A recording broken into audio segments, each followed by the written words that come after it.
Okay, so I'm making this video to help me understand microbiology a little better.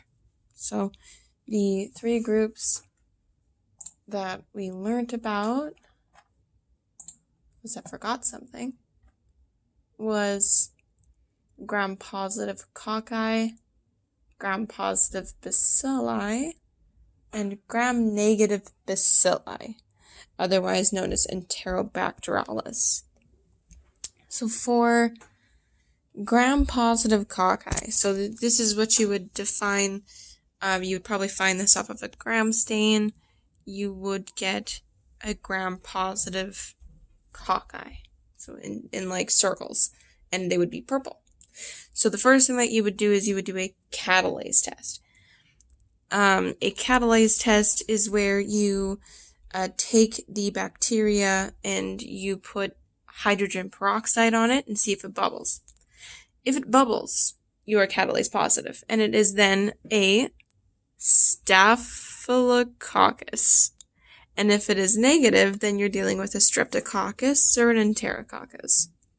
So, catalase positive, we'll start there.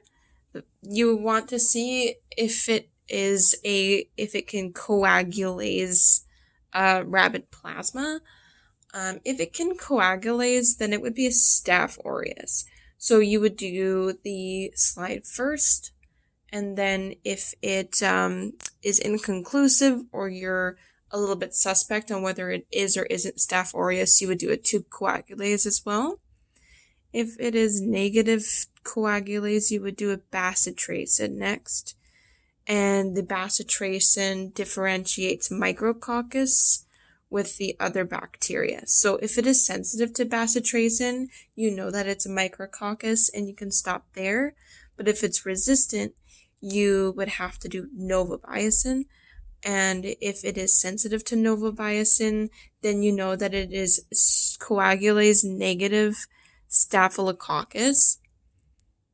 And if it is resistant, then you know that it is Staphylococcus saprophyticus. Yes. Okay. On to catalase negative. So catalase negative are either Streptococcus or Enterococcus. The way that you would start off this one is by starting off with the blood agar hemolysis. So alpha hemolysis means that it formed a green kind of tinge to it and partially lysed the medium.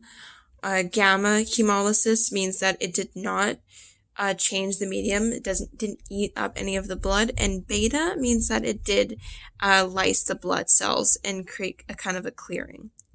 So let's start off with just, beta. So there's three things that you can do. These are all going to be Streptococcus, if it is beta hemolytic and catalase negative. So the first thing that you would do is you would do a PYR test. And a PYR test determines the presence of L-pyrrolidonyl peptidase enzyme. So basically you take a PYR disc with a buffer and water and you incubate it. If it is red, then it means that there is a presence of beta naphthylamide. If there's no color, then that means it's negative. So if it is PYR positive, you're dealing with Streptococcus pyogenes.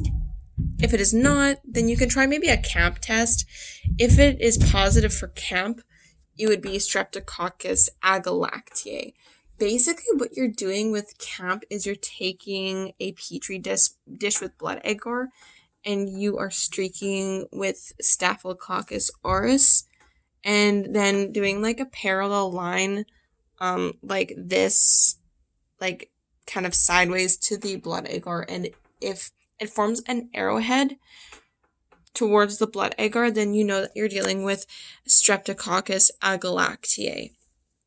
Streptococcus pyogenes is group A strep. Streptococcus agalactiae is group B strep. And if you don't get PYR positive or CAP positive, you're most likely going to have to do a Lancefield typing to see if you're dealing with a group G or group C strep. You can also do Lancefield typing as well for group A and group B strep. And what Lancefield typing is that it is a antibody to antigen reaction. So you'd basically mix these bacteria with, say, an A antigen. And if it agglutinates, then you know that you're dealing with the A type. And if it doesn't, then you know that it's not A and it's either B, G, or C. So then you would try, say, B. And if it does agglutinate, then you know that you're dealing with B strep. So that's what you would do to identify any of these, but you would need it to identify G or C.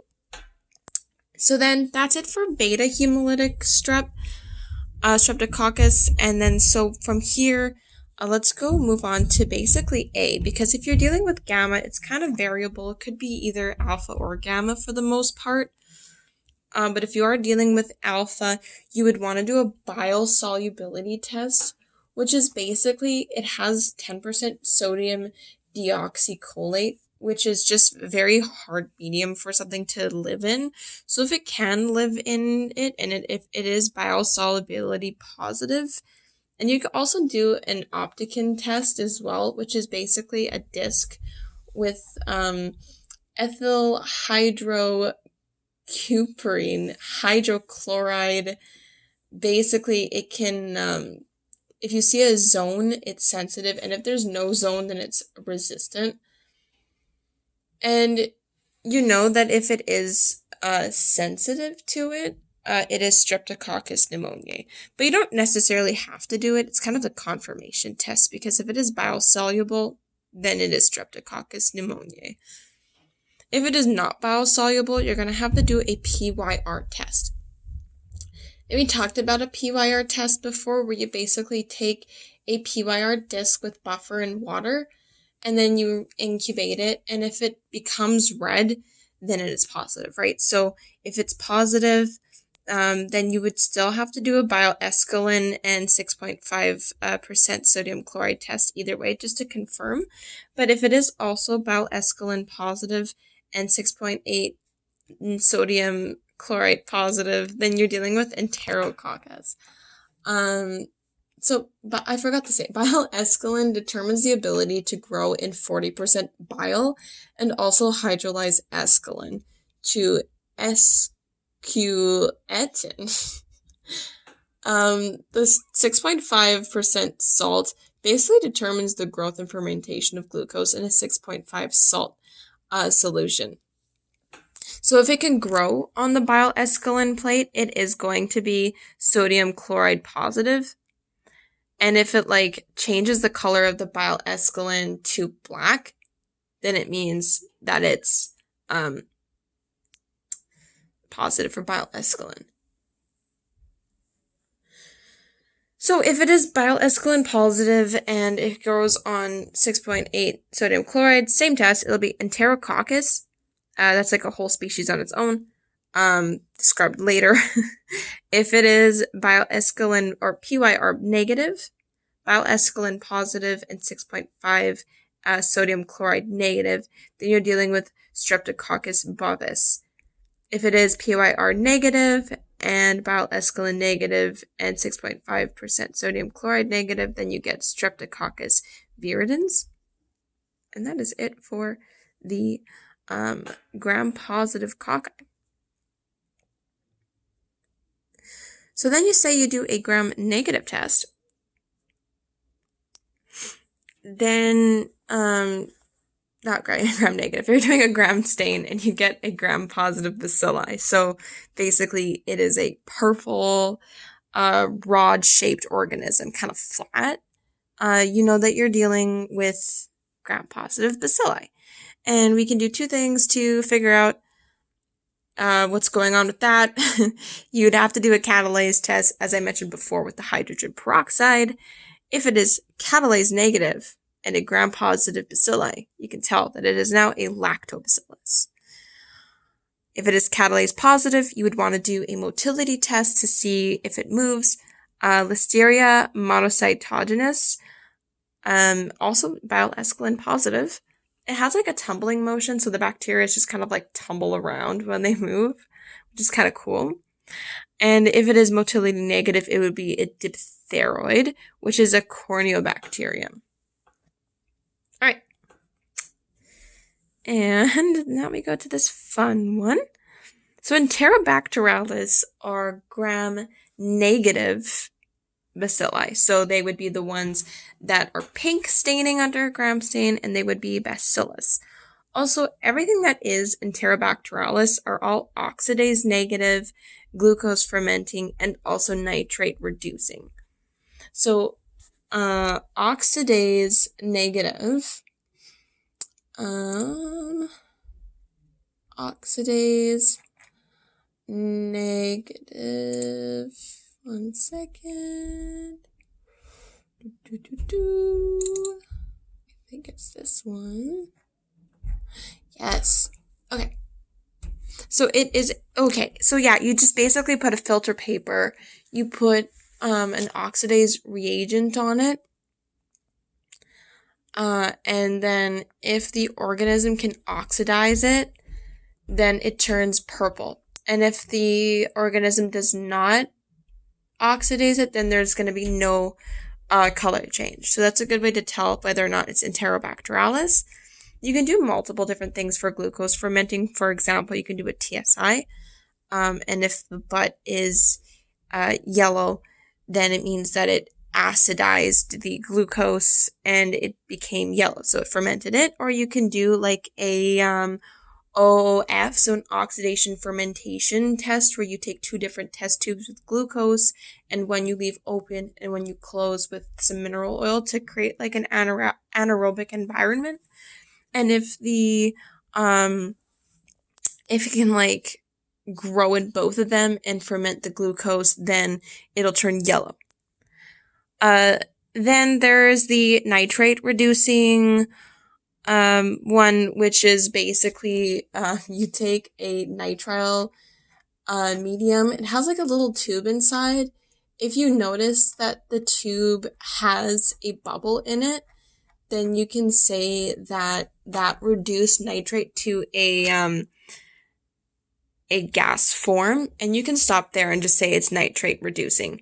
But if you can't really notice a bubble, you would have to kind of go further and add two reagents. There's two reagents that you add to that. The first one being sulfonilic acid, and also naphthylamine.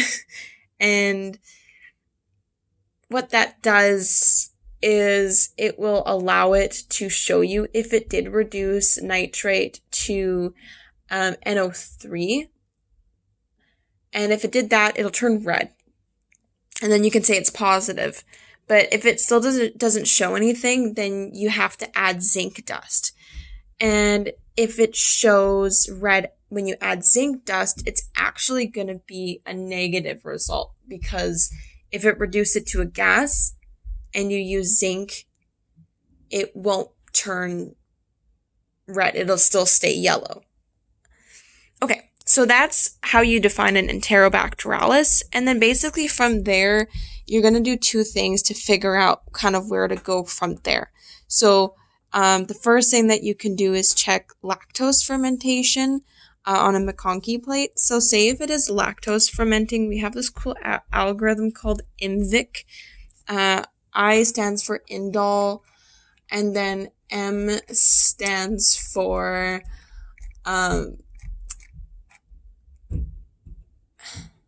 methyl red. V stands for Voges Prosker, and C stands for citrate. And so indole essentially determines if a bacteria has tryptophanase. Basically, that enzyme can produce indole from tryptophan. So basically, you place a filter paper, you moisten it with a couple drops of dimethyl aminobenzylaldehyde or dimethyl aminocinnamaldehyde. And that basically, if it turns blue on cinnamaldehyde, that means that it's positive, and if it turns red on the benzaldehyde, that means that it's positive. So that's that one. Methyl red, you have to do in like a separate tube sort of deal, but you take a little bit of the organism,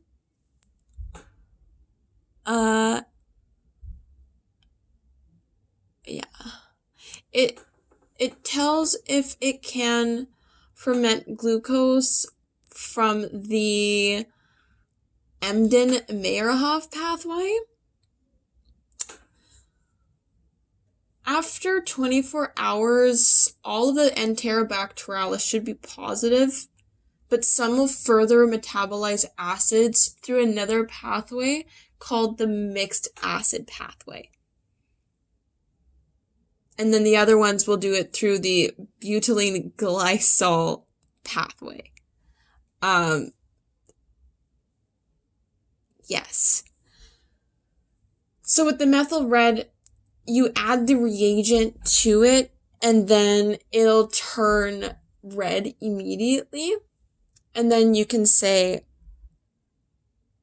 that it's positive. But then if it's not positive, then it definitely will be positive for the Voges-Proskar test. And you basically add 5% alpha naphthol to it and 40% potassium alcohol. And then you shake it for about 30 minutes. If it becomes pink, then it means that it would be positive. So basically with M and VI, if it's positive for methyl red, it'll be negative for Voges-Proskar. And if it's positive for Voges-Proskar, it's going to be negative for methyl red because it can only use one of the Embden-Meyerhof pathways. So it can either use the mixed acid pathway or the butylene glycol pathway. Cool. And then citrate is another medium. It's like a slant agar medium. Let's see here. It basically detects bacteria with permease. So permease will break down citrate to oxaloacetate and acetate, oxaloacetate to pyruvate, and then carbon dioxide. Sodium bicarbonate and ammonia will also be produced. So basically that'll make an alkaline pH, and that'll turn the citrate into like a blue color.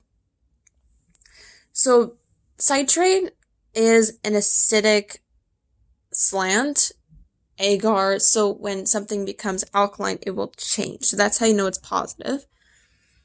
And these are the different algorithms. So if it's positive, positive, negative, negative, then you know that you're dealing with E. coli. If it's negative, positive, negative, positive, you know that you're dealing with Citrobacter furundi. And if it's positive, negative, positive, positive, you're dealing with Klebsiella oxytosa. It gets a little bit more complicated when you do negative, negative, positive, positive. You have orthanine that you have to do. Orthanine is another test that you have to do. Orthanine.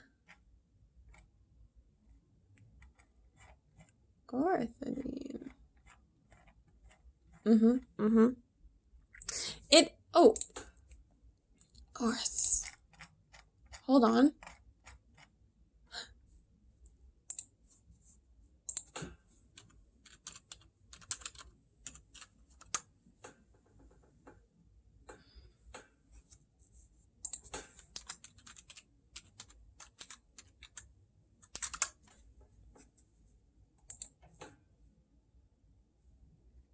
Okay, yeah. So orthanine, there's different mediums that you can use. There's a lysine medium, and then there's also another medium as well. So basically, you put a little bit of mineral oil on it. If it is orthine negative after you put mineral oil on it, you know it's Klebsiella pneumoniae. And if it is positive, then you have to do the lysine as well. And then with the lysine, if it's positive, it's Klebsiella aerogenes, and if it's negative, it's Enterobacter cloaceae. But something that you have to not memorize, but know about orthanine is that like it starts off purple, like the medium starts off purple, and then it ferments glucose first, and then it goes back to purple once it ferments either orthanine or lysine. So you need a control for your organisms no matter what. So you have to do a control to know if it can ferment glucose on its own. Maybe the bacteria is too old or it's dead or something and it won't actually react and it'll give you a purple result and you might say it's positive. So you have to do it so that you can see by the end of it, if the control's yellow and either orthanine or lysine is purple, then you know that it fermented that. Okay, so that's for the lactose fermenters. If you go to the non-lactose fermenters, over here, you have to start off with the urease test and kind of work from there. We'll start with the positive test here. So positive urease test, you can also do a phenylalanine test, and that'll also be positive. Urease is basically a slant to see if something can ferment urea to urease, and it'll turn pink if it is a positive. So if it turns pink, you do the phenylalanine test. And if it passes phenylalanine, then you just have to do a TSI. TSI, one second. I should probably...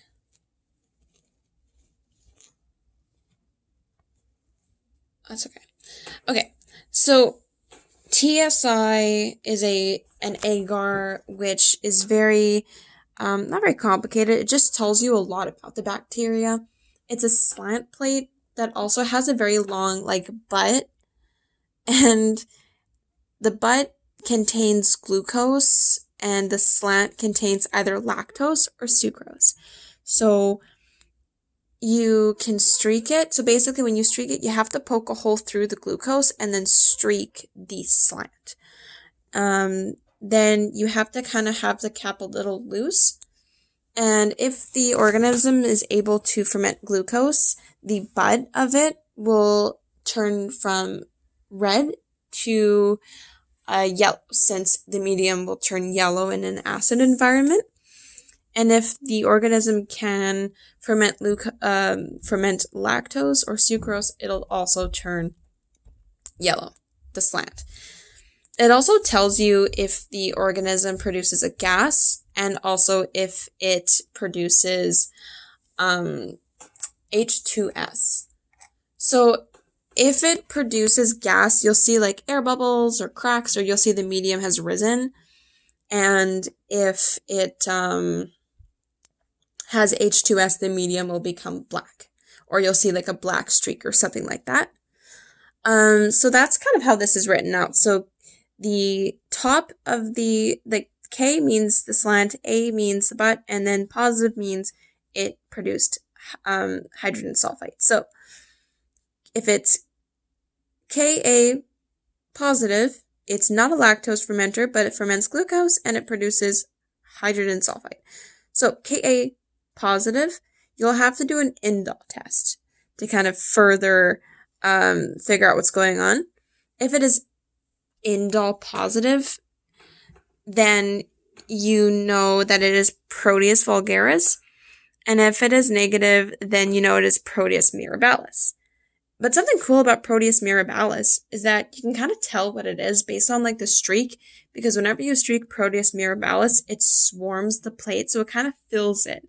So you do also have to be careful. Say if you do a DNase test with Proteus mirabilis, it'll take over the whole plate and affect your results with the other organisms on that plate. Cool. So if it is a Ka negative, so not producing H2S, then you have to do the orthanane test as well, as I mentioned previously, where you have to put that mineral oil on top. So if it can ferment that, it is Morangella morangini. And if it is negative, it is Providencia retgeri. And that's it for urease positive. And then we go to the urease negative. Okay. And there we go. So we have to start off again with the TSI. TSI with alkaline slant and an acid butt with no production of H2S gas, you're going to get Shigella. But if it does produce if it has H2S, it'll be Salmonella. But if it does not have H2S, it'll be Shigella. And if you see kind of not really a solid AA, but more like the butt is A, but then the slat is almost like it's kind of like a peach colored butt, actually. The butt's kind of peachy. It'll be read as AA. It's kind of like a weak AA, and that'll be Yersinia species. So just like that's something to kind of note from that species. Also, there's this one's kind of odd. TSI is variable, so this is Serratica marcians.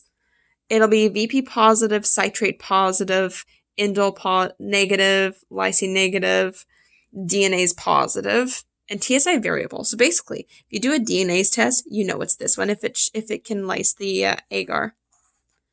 So that is all of our tests that we've learned so far. There are some key things to kind of to help out. So when you're doing VP, something you can remember is KES. So Kleb, Enterobacterialis, and Serratica. There's only 2 bacteria that are negative for mobility. So it's Klebsiella, Shigella, and Yersinia. But Yersinia is motile. It's just like it prefers 25 degrees. So when you incubate it at 35, it won't really go anywhere because it doesn't like it. Phenylalanine is positive for PMP. So Proteus, Morangella, and Providencia. And H2S positive is only for the Citrobacteria, Salmonella, and Proteus. As I mentioned before, Proteus is swarming. Serratica, I mentioned before, that's the one that was DNase positive. It also shows up as a red/orange color. So if you see something like on your McConkey plate that is a red or orange looking bacteria, you can pretty much say that it is Serratica and just do a DNase test to confirm. For indole, it can differentiate the difference between like Klebsiellas and Proteuses. So for Klebsiella, the pneumoniae will be negative for indole and the Oxytoca will be positive, and for Proteus, Mirabilis will be negative and Vulgaris will be positive. For mug, E. coli is the only positive. And then just remember INVIC. It's a very important thing. All Enterobacterialis, as I mentioned before, are oxidase negative. They reduce nitrate and ferment glucose. So there's a test called OF I mentioned before where you do that cap. You loosen one and put mineral oil and see if it's an anaerobic environment. It should be positive. And they will all produce an acid butt in TSI. If the TSI has a slant that's red, it is not a lactose fermenter, but it's still an Enterobacterialis. It'll just be in the non-lactose fermenter.